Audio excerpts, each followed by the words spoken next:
Albert Einstein. The boy everyone thought was slow. Part 1. The question nobody asked. Imagine you are 8 years old. You are sitting in a classroom. The teacher looks at you and says very clearly in front of everyone, "You will never be anything." What do you do with that? Do you believe it? Do you carry it home? Put it in your chest like a stone and let it grow heavier every year? Or do you set it down quietly, walk out the door, and go find your own answer? This is a graded biography for English learners who love stories that change the way you think. My name is your narrator, and today we are going to walk through the life of one man who heard that sentence and changed the world anyway. His name was Albert Einstein. He was born on the 14th of March, 1879, in a small city called Ulm in the south of Germany. The day was cold. The room was quiet. And the baby who arrived that morning looked to his mother a little unusual. His head seemed slightly too large. His body was still. He did not cry very much. His mother Pauline held him and felt something she could not name. Not worry exactly, something closer to wonder. His father Hermann was a gentleman. He sold beds and mattresses. He was not rich, but he was warm, and he believed that curiosity was the most important thing a person could carry through life. Nobody in that room on the 14th of March could have known what this baby would one day do. Nobody could have guessed that the equations he would write decades later on simple pieces of paper would describe the shape of the universe itself. But the story does not begin with genius. It begins, as most great stories do, with struggle. Part 2.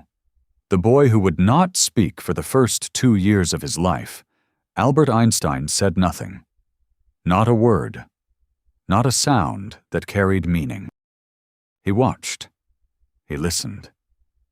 He sat very still in his chair and looked at the world around him, the way a scientist looks at something through glass, quietly, carefully, completely. His parents grew worried. They asked doctors. The doctors had no good answer. Some said he was slow. Some said he was behind. Some used words that were not kind. His sister Maria, who was 2 years younger than him, said years later that Albert used to move his lips quietly before he spoke, as if he was practicing each sentence inside his head before he let it out into the air. And then one evening at dinner, when Albert was around 2.5 years old, he looked up from his soup and spoke his first complete sentence. He said, "The soup is too hot." His mother put down her fork. His father looked up. They stared at him. His mother asked with a voice full of relief and confusion, "Albert, why have you not spoken before now?" He looked at her calmly and said, "Because everything was fine before." He had been waiting, not because he could not speak, but because in his mind there had been nothing worth saying yet. This was Albert Einstein at 2 years old, already watching, already waiting, already thinking in ways that did not fit the shape of what other people expected. As he grew older, he did not change very much. He liked to be alone. He liked to build things with cards and blocks, stacking them carefully higher than other children could manage. He liked music. His mother gave him violin lessons when he was 6, and though he did not love practicing scales, he loved Mozart. He said Mozart's music felt like thinking made into sound. He asked questions that teachers did not know how to answer. Not difficult questions exactly, but deep ones. Questions that started with why. Questions that started with what if. His teachers did not always appreciate this. One teacher in his early years of school wrote in a report, "Albert is a pleasant enough child, but he lives inside his own head. He does not participate correctly.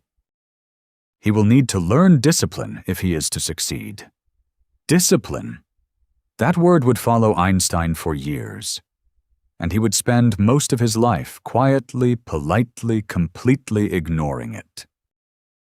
Part 3. The School That Broke Him. When Albert was 9 years old, he entered the Luitpold Gymnasium in Munich. It was one of the best schools in the city. The building was large and serious. The hallways were clean and cold. The teachers wore dark jackets and spoke in voices that expected to be obeyed. The system was simple: memorize, repeat, do not question.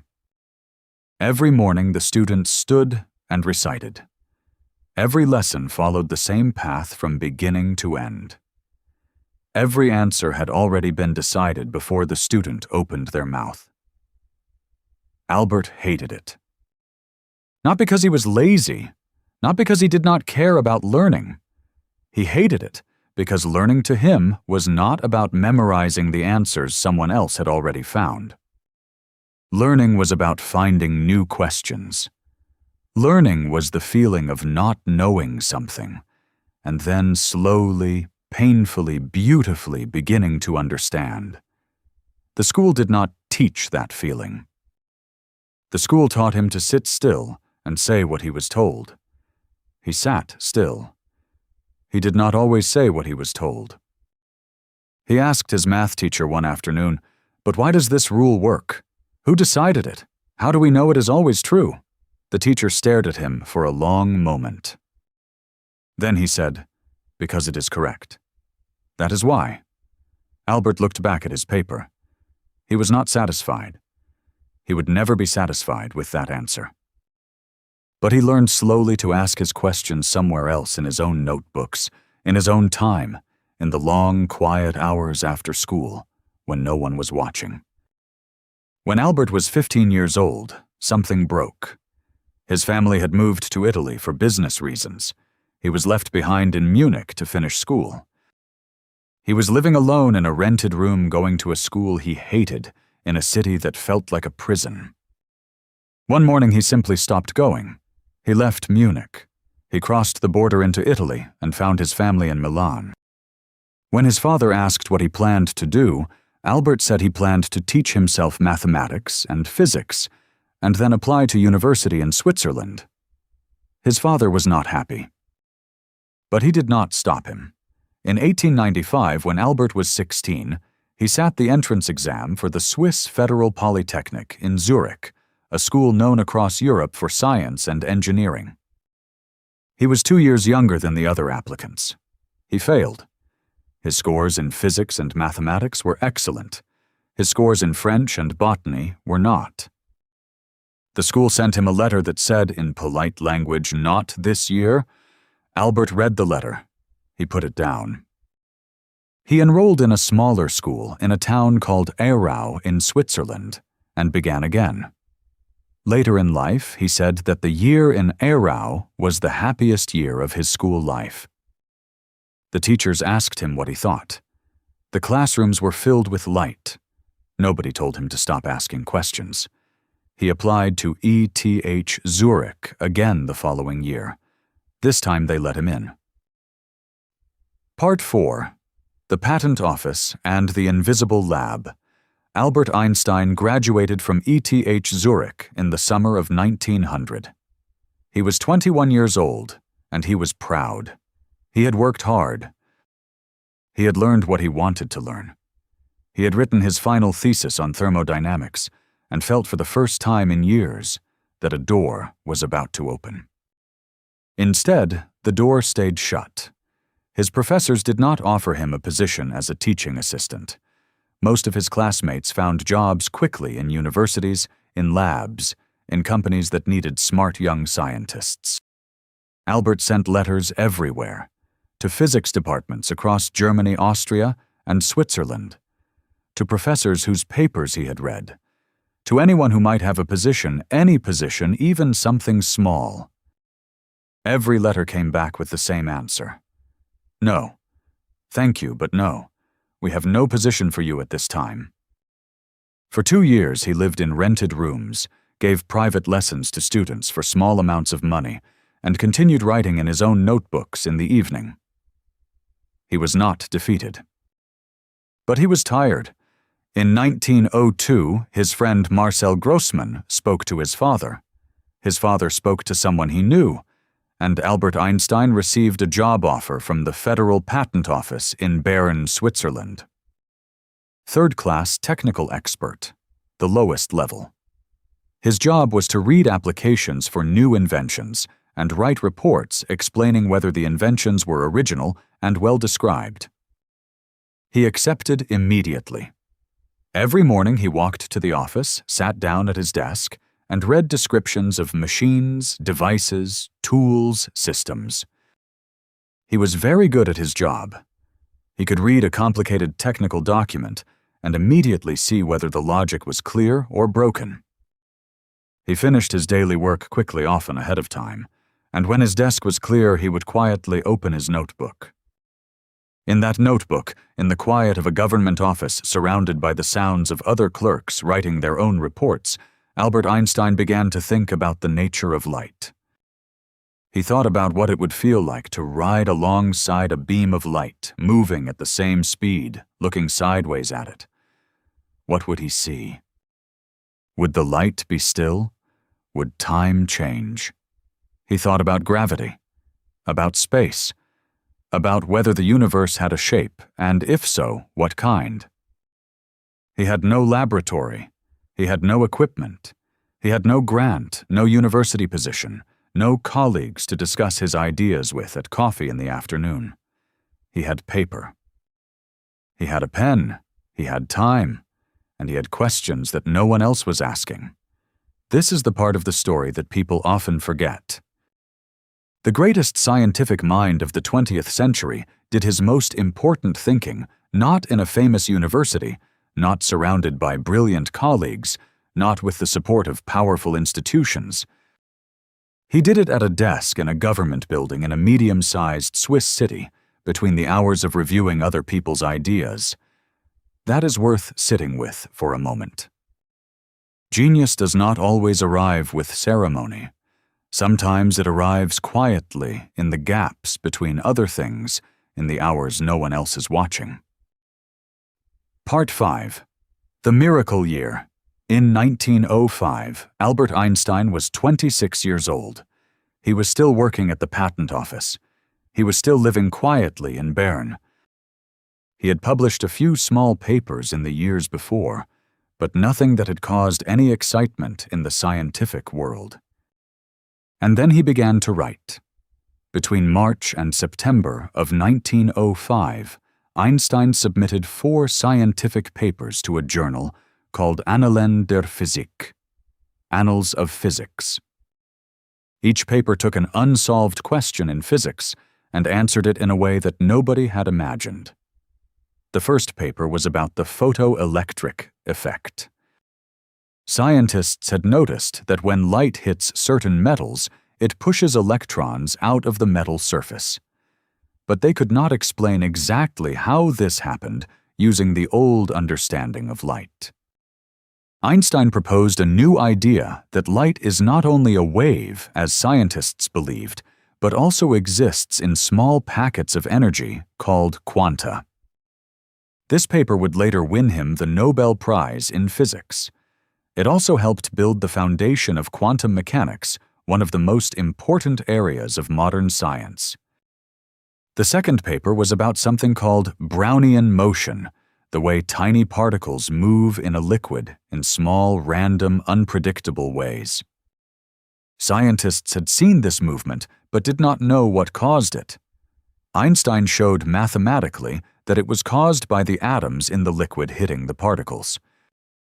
This was important because at the time, many scientists still debated whether atoms were real. This paper gave strong evidence that they were. The third paper was the one that would change everything. It was called On the Electrodynamics of Moving Bodies, and it introduced what we now call the special theory of relativity. Einstein proposed something that seemed impossible, that the speed of light is always the same, no matter how fast you are moving when you measure it. And if that is true, then time itself is not fixed.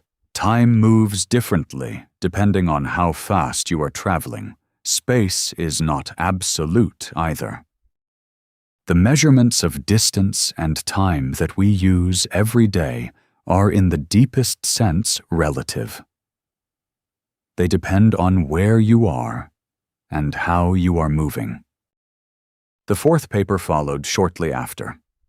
In it, Einstein derived the most famous equation in the history of science, E equals mc squared. Energy equals mass times the speed of light squared. This equation said something extraordinary, that mass and energy are not two different things. They are two forms of the same thing. A small amount of mass contains an enormous amount of energy. This idea would one day change the world in ways Einstein could not have predicted, and in ways he would spend years regretting. 4 papers. 1 year. Each one alone would have been remarkable. Together they were impossible. And the scientific world did almost nothing. A few journals published the papers without comment. A few professors read them with confusion. Most physicists in Europe were busy with other questions and did not immediately understand what they were reading. There was one exception.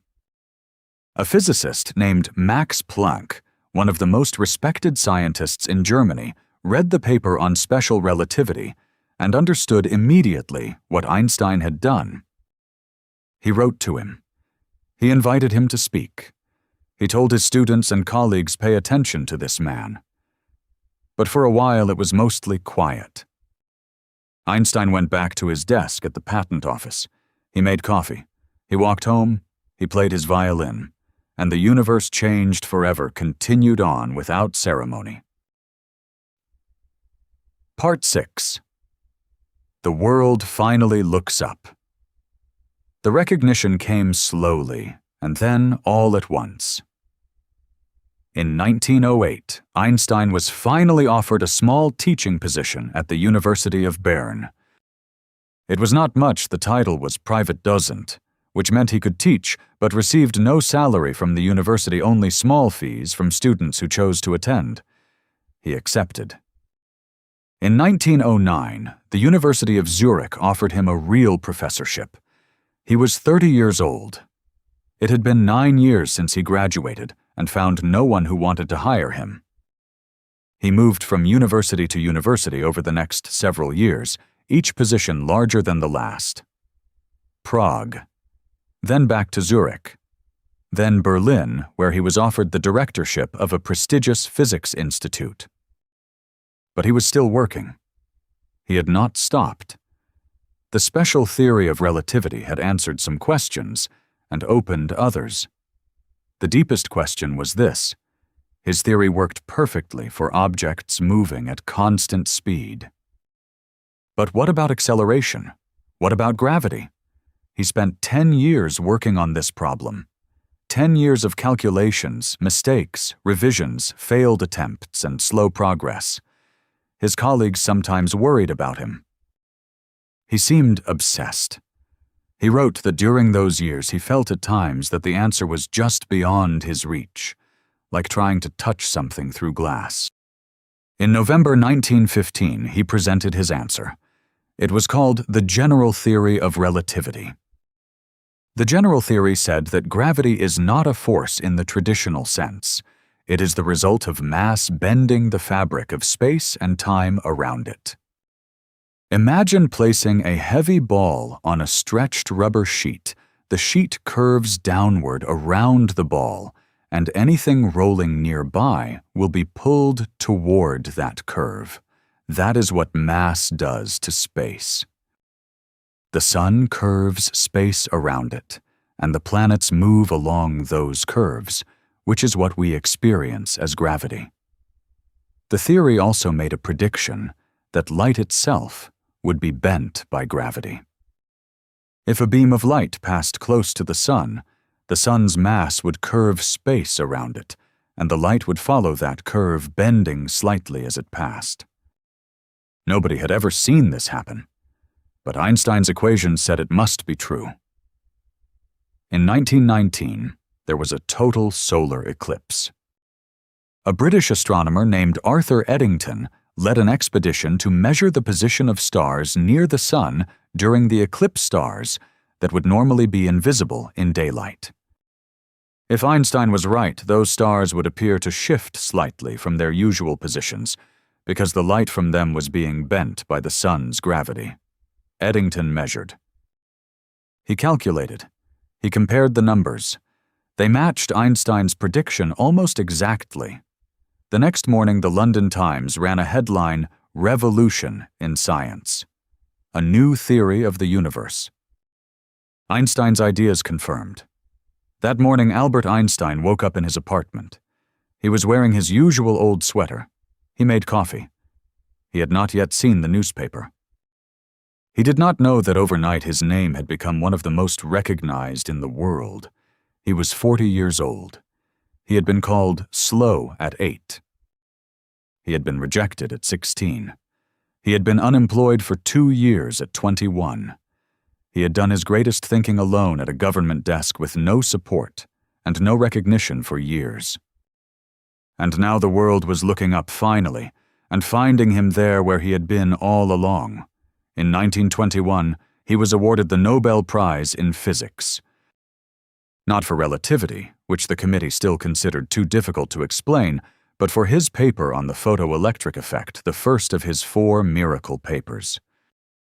He accepted graciously, and then he went back to work. Part 7, Exile and the Second Life. Albert Einstein never expected to live in America. He had visited several times, giving lectures, receiving honorary degrees, meeting with scientists and politicians, and curious members of the public who wanted to see the face behind the famous equations. He found America noisy and exciting, and a little overwhelming. He always planned to return to Europe. But in January 1933, Adolf Hitler came to power in Germany. Einstein was in California when it happened. He was at the California Institute of Technology giving a series of lectures. When news reached him of what was happening in Berlin, he understood immediately that he could not go back. He was Jewish. The new German government had already begun removing Jewish professors from their positions in universities. Within weeks, Einstein's name appeared on lists of people whose property could be taken. His house in Berlin was searched by police. His bank accounts were frozen. He resigned from the Prussian Academy of Sciences by letter. He renounced his German citizenship. He said simply that he would not live in a country where the most basic civil freedoms did not exist. He settled in Princeton, New Jersey, where the Institute for Advanced Study had offered him a permanent position. He would live there for the rest of his life. Princeton suited him in some ways. It was quiet. He could walk to work every morning through tree-lined streets. He bought a wooden house on Mercer Street, simple and comfortable. He played his violin in the evenings. He spoke with students who stopped him on the footpath to ask questions, and he always stopped, always answered, always took the question seriously. He became a familiar figure in Princeton. The old man with the wild white hair and the worn sweater and the soft eyes who walked everywhere and never seemed to be in a hurry. But underneath the calm, there was weight. In 1939, with war approaching, Einstein signed a letter addressed to President Franklin Roosevelt. The letter was written with physicist Leo Szilard. It warned the president that it might be possible to build a bomb of extraordinary destructive power using nuclear fission, the process of splitting atoms, and that Germany might already be working on such a weapon. Roosevelt read the letter and ordered the beginning of what would become the Manhattan Project, the American program that built the atomic bomb. Einstein himself did not work on the bomb. His security clearance was denied by the Army, who considered his pacifist politics a risk. But the letter had helped open the door. When in August 1945, the United States dropped atomic bombs on the Japanese cities of Hiroshima and Nagasaki, Einstein was sitting at a lake house in the Adirondack Mountains. A colleague brought him the news. He sat quietly for a long time. Then he said, "Oh my God." He spent the rest of his life advocating for nuclear disarmament, for international cooperation, for the control of the weapons his equation had helped make possible. He never stopped feeling the weight of it. In his final years, he worked on a problem he called the unified field theory. He wanted to write a single set of equations that would describe all the forces of the universe, gravity, electromagnetism, and the forces inside the atom in one unified mathematical language. He did not succeed. The problem was harder than even he could solve. But he did not stop trying. He sat at his desk, he wrote his equations, he crossed them out. He began again. Part 8. The last morning on the 17th of April, 1955, Albert Einstein was admitted to Princeton Hospital. He had been feeling unwell for several days. The doctors examined him and found that a large blood vessel near his heart was beginning to fail. They told him he needed surgery. The operation was not guaranteed to save him, but without it they were not sure how much time he had. Einstein thought about it. He was 76 years old. He had lived a life so full it seemed impossible to contain in a single biography. He told the doctors, "I want to go when I want to go. It is tasteless to prolong life artificially. I have done my share, it is time to go. I will do it elegantly." He asked for his notebook and his pen. He was working on something. He wanted to keep working. In the early morning hours of April the 18th, 1955, Albert Einstein died quietly in his hospital bed. It was 1:15 in the morning. The nurse on duty said that in the final moments, he spoke a few words in German that she could not understand.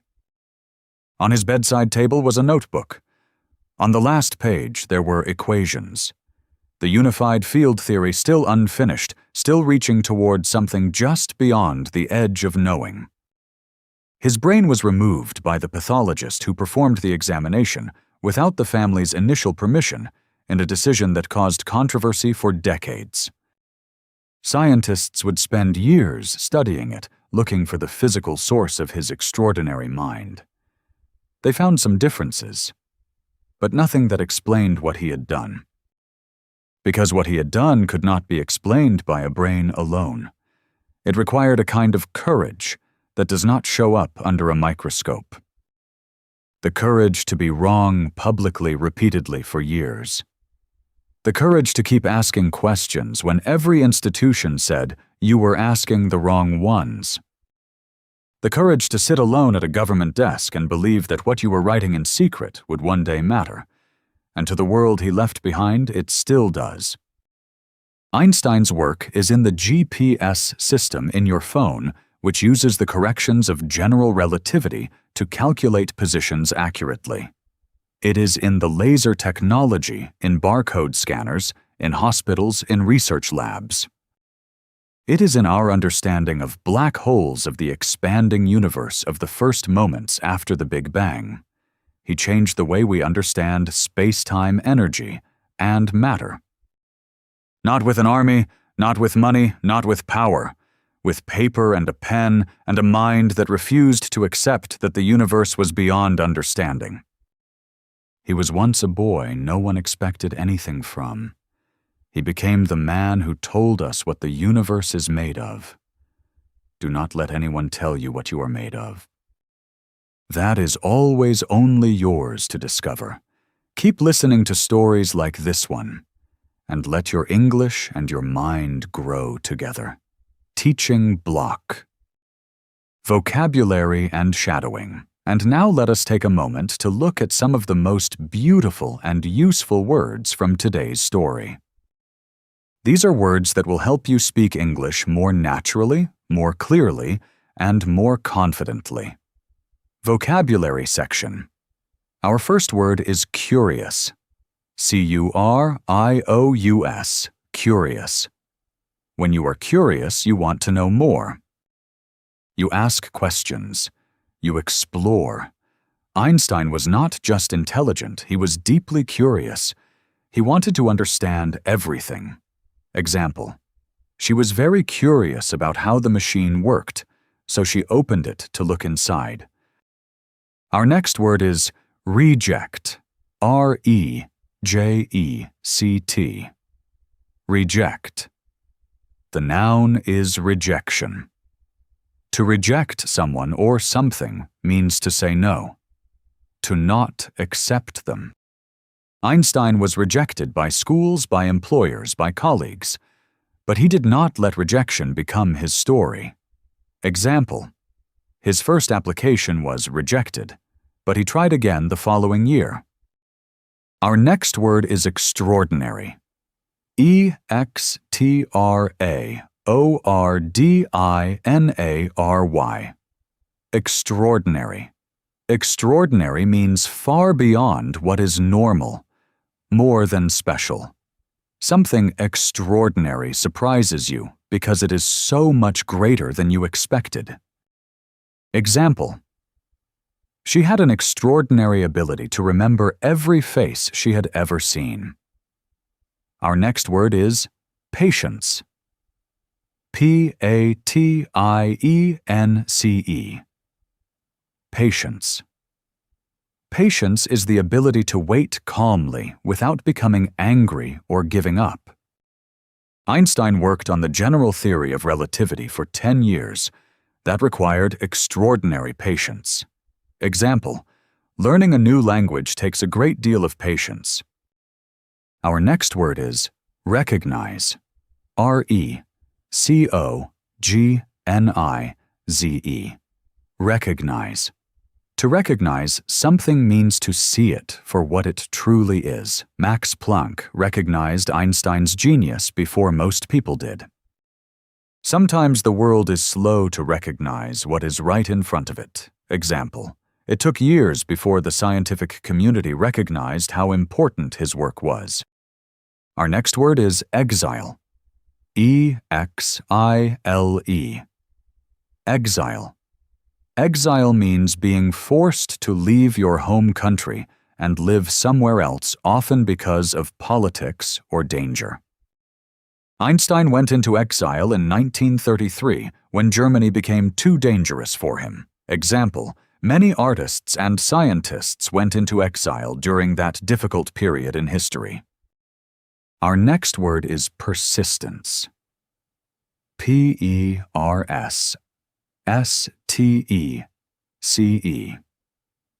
Persistence. Persistence means continuing to do something even when it is difficult, even when you fail, even when others say you should stop. Persistence is one of the most important qualities in any successful person. Example: his persistence paid off after many years of hard work and disappointment. Our final vocabulary word today is universe. U-N-I-V-E-R-S-E, universe. The universe is everything that exists, all of space, all matter, all energy, all time. Einstein spent his life trying to understand the laws that hold the universe together. Example: scientists are still exploring the edges of the universe and what lies beyond what we can see. Shadowing section. Now it is time to practice your English with a shadowing exercise. I will say a sentence from today's story. Please listen first. Then repeat it in the same rhythm, the same pace, the same feeling. Ready? Let us begin. He was once a boy no one expected anything from. He was once a boy no one expected anything from. Imagine you are 8 years old. You are sitting in a classroom. Imagine you are 8 years old. You are sitting in a classroom. He had no laboratory. He had no equipment. He had no grant. He had no laboratory. He had no equipment. He had no grant. He had paper. He had a pen. He had time. He had paper. He had a pen. He had time. The world was looking up finally and finding him there where he had been all along. The world was looking up finally and finding him there where he had been all along. Do not let anyone tell you what you are made of. That is always only yours to discover. Do not let anyone tell you what you are made of. That is always only yours to discover. You have just listened to the story of Albert Einstein, the boy everyone thought was slow, who became the greatest scientific mind of his age. If this story helped your English grow a little today, please subscribe to this channel. Share it with someone who needs to hear that slow does not mean stopped. And come back for our next story because there are many more lives worth listening to. Thank you for listening. Keep going. End of script.